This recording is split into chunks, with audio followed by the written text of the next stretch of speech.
Yo, what's going on, guys? It is time for another reaction video, and this time I'm going to be reacting to 15 largest abandoned cities on Earth. Let's get straight into it. When you think of a city, a bustling metropolis filled with big businesses, beautiful landmarks, and massive skyscrapers probably comes to mind. There are some cities, however, that's been left almost completely abandoned. Eerie and desolate, a sign of a time long past. Here are the top 15 largest abandoned cities on Earth. Number 15. Krakow, Italy. As far as abandoned places go, few are as scenic as Krakow, Italy. Located in the southern Italian province of Basilicata, it was founded all the way back in 540 AD and has a striking appearance due to it having been built on a 400-meter tall cliff. 540 AD. That's one thing about America is, although we have Native Americans here, we don't have like structures and things like this that date back that far. Nothing of like castles or stone structures that date back that far. None that I'm aware of, anyways. That's one of those things that I always think is intriguing about these other countries that have things that are this old and they're still standing to this day.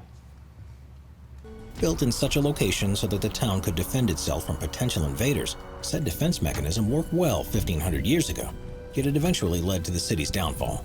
This is because Krakow eventually became extremely vulnerable to natural disasters, and various landslides led to large amounts of damage being dealt to it. These landslides ultimately became so severe that in 1963 the Italian government forced out all of Krakow's residents, having them instead relocate to the nearby town of Krakow-Peschiera. Since then, it has become a popular tourist attraction and film location, with movies as iconic as The Passion of Christ and Christ Stopped at Iboli having been filmed there. I'd love to go visit that place if they're still allowing people to go visit. These are the types of things I like to see in person, and I'm sure there are some unsafe areas, but if you have a proper tour guide, I'm sure you can go navigate and see some areas that are safe to view. I'd love to just take tons of photos and video, drone footage. I mean, everything about this place just looks amazing. And I know I often say, do photo shoots, but I think this would also be a really awesome place to do some unique photo shoots too. Number 14. Thamestown, China. Generally speaking, copies are usually far worse than the originals, and Thamestown in China is a prime example of this. Built in order to house overflow people from Shanghai, it was built to model Victorian-era London, as it features cobbled streets, Victorian terraces, corner shops, and red telephone boxes. Yet despite its charming appearance, it hasn't been very palatable to Shanghai's residents, as despite being designed to hold 10,000 people, it currently remains mostly empty. However, considering that Shanghai is a city that's certainly not on the decline, we're sure people will be forced to move there sooner rather than later. I've seen this one before, and I think it's super interesting. But I guess if you're used to living the way that you would typically live in Shanghai, unless you're relocating to England, maybe it's just not as appealing to you to go live in this style of living. But I mean, I think it's really cool that they replicated it. I think it's very unique and a neat approach, but they probably should have done a little bit more research ahead of time to see if people would actually be interested in living in a space like that. It'd be cool to go check it out though. Number 13. Kangbashi District, Ordo City, China. While most city districts are busy, vibrant, and of course full of people, Ordo City's business district of Kangbashi is anything but. Located in China's northern region of Inner Mongolia, construction began in 2003. Yet despite it having a capacity to hold up to 300,000 people, as of 2010 it only had a population of about 20 to 30,000.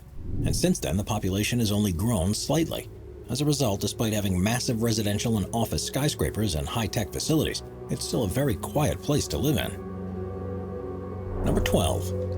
I'd love to go there and just, like I say, I have a fear of heights and getting in certain places, but since those buildings are, structurally sound, I bet you getting into the top of some of those buildings and just kind of looking out would be a really cool view. Kennecott, United States. The town that officially holds the title as being the northernmost on this list is Kennecott. Located far up north in the snowy state of Alaska, it's notable for having produced about 200... When we were saying Kennecott, I was like, what in the world is that? I've never heard of that. And it explains it because it's in Alaska, and I don't know about a lot of places in Alaska. $100 million worth of copper ore between 1911. Hold up, how much did they say? Most on this list is Kennecott. Located far up north in the snowy state of Alaska, it's notable for having produced about $200 million worth of copper ore between 1911 and 1938, which today would be worth about $3 billion. However, Wow, $3 billion. And today's rate, and this place is abandoned now. 1938, the mines officially closed down, making Kennecott a veritable ghost town. Yet since then, it's been incorporated into the Rangel St. Elias National Park and Preserve, which is the largest national park in the United States, and as a result, it's seen a steady stream of tourists over the years. Number 11. That would be another one to go visit. You know, Alaska's on my bucket list of places to go. But Alaska is so huge, man. Like I think I know it's the largest state, but when you look at the landmass and you place it over the U.S. as a whole, I want to say it's like close to a quarter or a third of landmass of the entire country of the U.S. I could be off on that, so don't quote me on it. But yeah, it's like if I was to go visit Alaska at some point, I wonder how many places I could actually see within a single visit, and how much time I would need to give myself to go to all the different places I'd want to visit in Alaska. Let me scoot it back a sec here. All right, here we go. As a result, it's seen a steady stream of tourists over the years. Number 11. Kayakoi, Turkey. World War I was easily one of the most brutal conflicts in history, but we'd think you'd agree that few towns felt its effects as strongly as Kayakoi, Turkey. Built in the 1700s, it's located in southwestern Turkey, yet for years had a sizable Greek population. However, once World War I came around, the Ottoman Turks began persecuting the Greeks, and this came to a head in 1923, when a population exchange between the two countries caused Greeks living there to be forced to evacuate, causing the town to quickly become abandoned. It has since become a small-scale tourist site. Number 10. Urudu. Turkey is on my bucket list also because my grandfather on my dad's side is originally from Istanbul, Turkey. And when my grandfather was just a young boy, they fled Turkey probably around the time of World War I, if I'm not mistaken, and they were heading south, and they had plans to go all the way down to South America, and they stopped off in Cuba on the way, and they ended up falling in love with Cuba and decided to stay in Cuba instead, which is, you know, why I often have mentioned that my dad is from Cuba, because his father is from Turkey, but his mother is from Cuba. So yeah, Turkey is on my on my list of places to visit, as well as Cuba at some point. I would love to take my dad there, but he doesn't really have any interest in going back to Cuba, because he'd rather have and hold on to the memories of the Cuba he knows when he was there versus what Cuba has become. So, and I respect that 100%. Let's get into the next spot. Has since become a small-scale tourist site. Number 10. Oradour-sur-Glane, France. While Oradour-sur-Glane was certainly never a large city, it stands apart for having one of the most tragic tales on this list. Occupied by the Germans during World War II, it entered the bad books of the Nazis when in 1944 it was reported that highly decorated SS officer Helmut Kampf had been killed by resistance fighters from the town. As a result, SS officer Adolf Dieckmann decided that revenge was in order, and thus marched on the town with several SS troops, forcing the men into a barn and women and children into a church. Both groups were brutally killed by the soldiers due to a mix of gunshot and burn wounds, leading to a total death toll of 642. Almost every single citizen of the town was murdered on that day. Therefore, after the war's conclusions, President Charles de Gaulle ordered that the burned-out ruins of the old town be left untouched as a monument to the victims. As a result, with the exception of a museum, the site remains both untouched and uninhabited to this day. That's a sad way for an entire town or city to go. And they say it remains untouched and aside of a museum. So I wonder if you're allowed to visit this place. Does anybody know if you can go there? Because this would be another one that I think personally would be really cool to go see in person. The history of it's obviously very sad, but the visuals of it look beautiful. And so the fact that they declared it a monument, it's turned into quite a beautiful monument. Number 9. Ashgabat, Turkmenistan. While technically not an abandoned city, a trip through this massive metropolis will make you soon realize that it's on the emptier side. You see, Ashgabat, which is the capital of the former Soviet state of Turkmenistan, is very impressive at first glance, holding the Guinness World Record for having been built with more marble than any other city on the planet. It's chock full of massive monuments, spectacular statues, and brilliant buildings, including a large mosque and major sports complex that was used for the 2017 Asian Indoor Games. Yet despite all of this glamour, the city remains nearly empty. This is because rather than invest in economic projects, the government has consistently used its massive oil and gas revenues to make Ashgabat a display of wealth in an otherwise impoverished nation. As a result, they have consistently evicted people from their homes without compensation and stifled the free press in order to allow these building projects to go through, despite the country's GDP per capita being less than $7,000. Why would you build all this and then not let people live there? Why would you, like, yeah, if you're going to flaunt it, whatever. But wouldn't it make more sense to put your people in there and let them live at an affordable rate that they can afford than just to have it vacant and to have the majority of the place vacant? What's the purpose of it? Greed, man, greed. When you then further consider that Ashgabat is considered to be one of the most expensive places to live in the world, thanks to Turkmenistan's sky-high inflation and lack of access to even the most basic products, it becomes painfully clear why this city has essentially become a massive ghost town. Like, I just don't understand. If they've got so much wealth and so much money and the average person can't afford things, why build this place that you're not going to allow to be inhabited by people? Why not put the money to structures that people can actually afford to live in and into programs to help better that society? Like, it doesn't make any sense. It'd be one thing if they didn't have the money to invest in their place, but they obviously have the money, so why not put it to better use? It makes no sense. I mean, it's just greed at all levels. They just want to, show that they got the biggest and flashiest buildings and, like they said, the most marble. Meanwhile, their people are barely living. We are constantly adding more people to the Top 5's production team to bring you all the best content. Be sure to subscribe with notifications on and hit the like button. Number 8. Pripyat, Ukraine. While war, the economy, or central planning are the most common reasons for cities being abandoned, Pripyat stands apart for being abandoned largely thanks to a nuclear disaster. That's because on April 26 of 1986, a catastrophic meltdown took place inside reactor number 4 at the nearby nuclear power plant at Chernobyl. This spewed flames and I figured this one was going to make the list because I'm familiar with Chernobyl and Pripyat. Radioactive material into the skies over Pripyat, which was a nearby city built to house the plant's scientists and workers. As a result, the city's 49,000 inhabitants were evacuated within 36 hours. And in order to ensure that no one went back, the Soviet government established a 29-kilometer exclusion zone around both Pripyat and the power plant. Yet despite this, many former residents have had major health problems related to their nuclear exposure despite being in the radioactive city for less than 2 days. And most incredibly of all, there are still some that refuse to leave Pripyat, even after the nuclear meltdown, with this population constituting about 400 people to this day. However, despite this massive mess rendering Pripyat inhospitable for at least the next few centuries, authorities have deemed it safe enough for tourists to venture inside of it for short-term visits. As a result, practically anyone can purchase a guided tour into the abandoned city today, so long as they're willing to shell out about $100 to $500 per person. Therefore, if you're planning on visiting Eastern Europe anytime soon, we highly suggest putting this spectacular city onto your bucket list.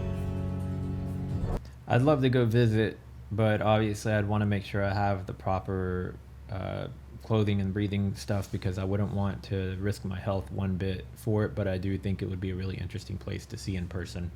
Number 7. Kolmanskop, Namibia. Mining towns tend to have a pretty finite lifespan, and Kolmanskop is certainly no exception. Located in the southwest corner of the southwestern African country of Namibia, it was founded in 1908 after a nearby railway worker found a large diamond in the area, leading to a massive diamond mining boom. German laborers came in droves to the town, which eventually grew to not only have amenities such as a hospital, ballroom, theater, sport hall, and casino, but also the first X-ray station in the southern hemisphere and the first tram in Africa. However, in 1928, a much larger deposit with much easier to find diamonds was found 260 kilometers south of Kolmanskop. And by World War II, the Kolmanskop mines began to become severely depleted, leading to the town being completely abandoned in 1956 due to the natural forces of the desert. Kolmanskop is now covered in knee-deep high sand. I've seen this place, Namibia. I can't pronounce it for some reason, Namibia. And I think I mentioned this the last time I saw a Namibia video. Brandon, it's either Brendan or Brandon Van Son, is a photographer, and he's been to this place a couple of times, and I've seen a handful of his videos where he's visited here. And I wouldn't even be surprised if some of these photos that we're looking at right now are possibly his. But it's a really interesting place. Like, you can see right now that the entire building is filled with sand. I just think this would be like very, very interesting to see in person. I think it'd be a really cool experience to check this one out. And best of all, it can still be visited to this day, however, because it's located within a restricted area of the Namib Desert known as the Sperrgebied. Visitors must obtain a permit before venturing inside. Number 6. North Brother Island, United States. Although technically not a town, this abandoned location certainly has much more unsettling history than many of the other places on this list. That's because this island, which is located on New York's East River. I'm familiar with this one, actually. I've watched some videos. I may have even reacted to this in the past. But if I'm remembering correctly, I believe there was like a insane asylum or something like that there, and a lot of death on this island. Let's see if I'm correct, because I may be remembering wrong. Is infamous for being the location of a hospital for people with highly contagious diseases. Known as Riverside Hospital, it opened in 1885, and it mainly housed people with diseases such as typhoid, tuberculosis. I think Ghost Adventures may have gone here, if I'm remembering correctly. And smallpox, with Typhoid Mary Mallon being its most famous patient. Then, after being briefly closed throughout World War II, it was used to house wartime veterans. In the 1950s, it was then repurposed as a treatment center for adolescent drug addicts. However, in 1963, the hospital closed its doors for good, and ever since the island has been abandoned and off-limit to visitors. Nowadays, it's instead being used as a wildlife sanctuary. However, there is research and area planning currently being put in place to perhaps reopen the island to the public in the near future. Number 5. Famagusta, Cyprus. If you were to turn back the clock to the Middle Ages, you'd see a Famagusta that is far different than the version of it that's present today. That's because during this time period, it was the island's most important port city, as it was a gateway to trade with the extremely rich ports of the Levant. However, since then, Cyprus has experienced a lot of turmoil, and in response to a failed Greek coup in 1974, Turkish troops invaded the city that same year. In particular, they annexed the Varosha district of the city, which not only led to the expulsion of all the Greek Cypriots inhabitants. If you're familiar with the YouTube channel Yes Theory, I'm pretty sure I watched those guys go here and did a pretty extensive video on this and what led to the way it is right now. War, man. War just ruins so much stuff in this world, and it's happening now. These wars are obviously typically senseless, unnecessary wars, and it's sad to see what becomes of them. But let me roll this back a few seconds, and we'll continue on with this one. Annexed the Varosha district of the city, which not only led to the expulsion of all the Greek Cypriots inhabiting it, but the sectioning off of the city with barbed wire and widespread looting by the Turks. Thankfully, since then, the situation has largely de-escalated, and today Cyprus is in a state of uneasy peace between both Greek and Turkish factions on the island. However, in spite of this, the de facto Turkish government of northern Cyprus has forbidden the old Greek Cypriots to re-enter, not only disallowing them from living in their homes, but even forbidding them to reclaim their valuables. The reason for this are extremely complicated, although factors such as security and the commercial importance of the city have all been cited. Yet until a completely unified Cyprus becomes a reality, this will likely remain the status quo. However, in 2017, northern Cyprus made a surprising move when they opened Varosha's world-class beaches to Turkish Cypriots and Turkish citizens. And in 2019, they took this one step further by announcing that Varosha's formerly world-class hotels would be reopening by the end of 2020. However, with many of the specifics still unclear, only time will tell who will be allowed to enter. Number 4. Plymouth, Montserrat.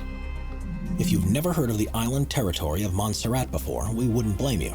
Located in the southeastern Caribbean, Montserrat is an overseas territory of the United Kingdom, and after Plymouth became its first European settlement in 1632, it remained largely forgotten by the world at large. Yet a few hundred years later, its existence would come to an abrupt end. In July of 1995, a series of large eruptions at Soufriere Hills volcano, which had been inactive for centuries, sent pyroclastic flows and ash across the southern portion of the island.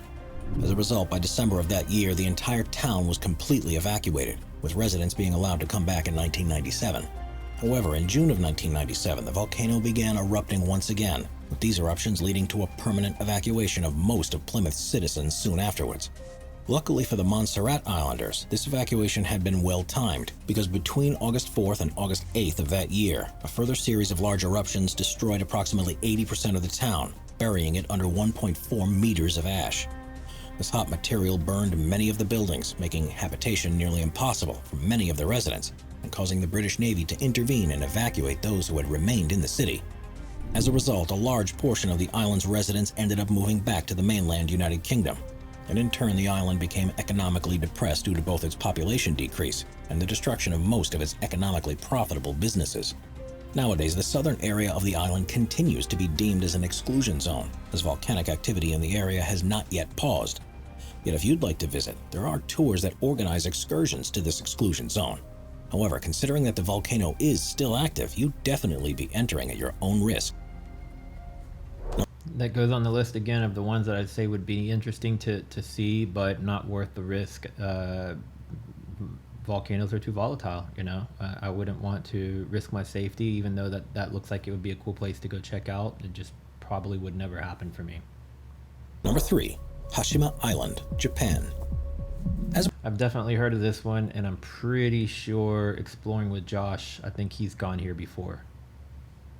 We alluded to before, mining towns usually aren't places with a very long lifespan, and Hashima Island in Japan was certainly no exception. You see, after a coal mining colony was established on the island in 1887, workers and their families began to flock to the island. Yet after only a very short period of time, the entire colony was bought out by Mitsubishi, and it would soon become an extremely profitable venture, with this being made even more apparent after Korean and Chinese prisoners of war were forced to work in these mines throughout World War II. Yet even after the war, Hashima Island still continued to grow, and at its height in the 1950s, it housed 5,200 residents in a space of less than a square kilometer, making it one of the most densely packed places on Earth. Yet in 1974, Mitsubishi closed down their mine, leading to the island being abandoned almost immediately. As a result, the island remains in a ruined state, as its concrete apartments, schools, barbershops, and swimming pools all sit empty. Yet despite this abandonment, Hashima Island has been able to stir up more than its fair share of controversy. The first such controversy came in 2009, when Japan nominated the island to be a UNESCO World Heritage Site, due to it being an important factor in spurring the Meiji Industrial Revolution in Japan. However, South and North Korea both opposed this addition, as they felt that the island's legacy as a prisoner of war camp made it unworthy of a UNESCO title. Yet, to both their benefit, South Korea and Japan did eventually reach a compromise where Japan agreed to acknowledge the island's dark past to tourists, leading to South Korea withdrawing its opposition. As a result, in 2015, it was officially named as a UNESCO World Heritage Site. Best of all, if you'd like to visit Hashima Island, you can certainly do so. That's because the Japanese government opened the island to visitors in 2009, and as a result, it can now be seen for a price that's equivalent to about $35 to $50 US. Therefore, if you'd like to visit one of the most unique islands in the Japanese archipelago, then Hashima Island is your dream destination. 35 to 50 bucks. I mean, that's nothing. Obviously, getting to Japan and staying in Japan is obviously an expense, but if you're going to be there, if you are visiting for some reason, and you can go there, I would love to go see this. I think it'd be cool. Number 2. Bodie, California. If you're the type that enjoys an old spaghetti western, then chances are that you've heard of Bodie, California.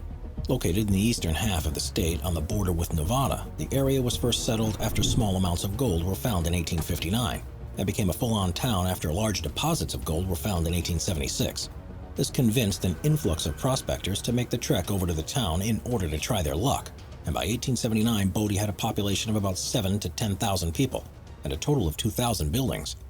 However, this influx also began to give it a reputation for being a quote-unquote sea of sin, and the town became infamous for its various shootouts, gambling rings, and brothels. Yet the gold deposits and Wild West shenanigans couldn't last forever. In fact, by 1910, the town only had a few hundred people, and in 1942, the last mine was closed, with everyone moving out by war's end in 1945. As a result, it sat for a couple of decades as a completely abandoned ghost town. However, in 1961, it was designated as a National Historical Landmark, and in 1962, the California State Legislature authorized the creation of Bodie State Historic Park. This led to the 170 remaining buildings being maintained in a state of arrested decay, meaning that while not having been restored but having instead been protected from decomposing further. And although this means that no one can live in Bodie any longer, in a sense it's now far more popular than it was during its boom years. That's because to this day it receives about 200,000 visitors annually and is easily one of the most popular ghost towns in the world. I'm familiar with that one. I've seen that quite a few documentaries and stories on that one, and it has a very interesting history, much of what they mentioned already. But it goes a lot deeper, and I wish I could remember the name of the docuseries or the documentary that I watched, but I'm sure you could find it probably pretty easily.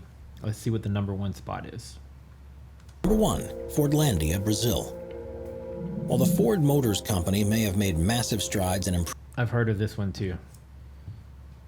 I could be wrong, but I think it's Ford created a spot in Brazil that they were going to do production, and then it never ended up going through because the locals opposed it. Let's find out if I'm right. improving the lives of workers across America, in Brazil, the company was less than successful. You see, Henry Ford first began to look to Brazil when he wanted to source his own rubber for his tires, as he was growing tired of having to pay for it from the British firms that had a monopoly over the resource. This caused him to invest about $20 million, or about $290 million today, into creating the equivalent of an American working-class town on the Tabajos River, which runs right through the famed Amazon jungle. Founded in 1928 and called Fordlandia, he created amenities such as an American-style bungalows, swimming pools, hotels, and even a golf course in the hope that his Brazilian workers would grow accustomed to this type of community. However, to Ford's misfortune, the project became a disaster almost immediately. The first major issue was that there were no roads connecting Fordlandia to the rest of Brazil. Therefore, the only way to enter the town was by the Tabajos River, which proved to be a logistical nightmare. Then the American planners, who had little knowledge of tropical rubber cultivation, made the mistake of growing all the rubber trees close together rather than space them apart, which caused them to quickly succumb to tree funguses, disease, and various crop-eating critters. Yet worst of all, the Americans managed to infuriate their Brazilian workers by imposing strict sets of rules that include bans on alcohol, tobacco, and of all things, soccer. Causing the workers to revolt and the crop harvest to fail, Ford decided to move 40 kilometers downriver to a more fertile site. And while this site did end up producing some rubber, it was around this time that synthetic rubber became easy to mass produce. Making natural rubber to become obsolete, this caused Henry Ford's grandson, Henry Ford II, to sell all of his Brazilian land back to the Brazilian government for pennies on the dollar in 1945, losing millions in the process. As a result, the town now sits abandoned far in the depths of the Amazon, and still receives curious visitors from time to time. That's all we have for you today. So I wasn't completely off on that one, but I knew bits and pieces of it. There was a lot of really, really cool places on here. A handful of them I was already familiar with, but several that were new to me. I always enjoy seeing stuff like this, and then taking, off camera, what I'll do is I'll end up going back through and looking up some of these places again and seeing what other information I can find on them, what other videos, whatever history I can find out about them, because I enjoy consuming this kind of stuff. I think it's interesting. If you're new to my channel, there will be a playlist at the end of this video with more stuff like this. If you are returning here and you haven't already subscribed, please subscribe to my channel so you can get notified every time I upload a new video. Make sure to tick that bell. Comment below with what was your favorite place on this list, and like this video and share this video. And I will see you guys in the next one. Later.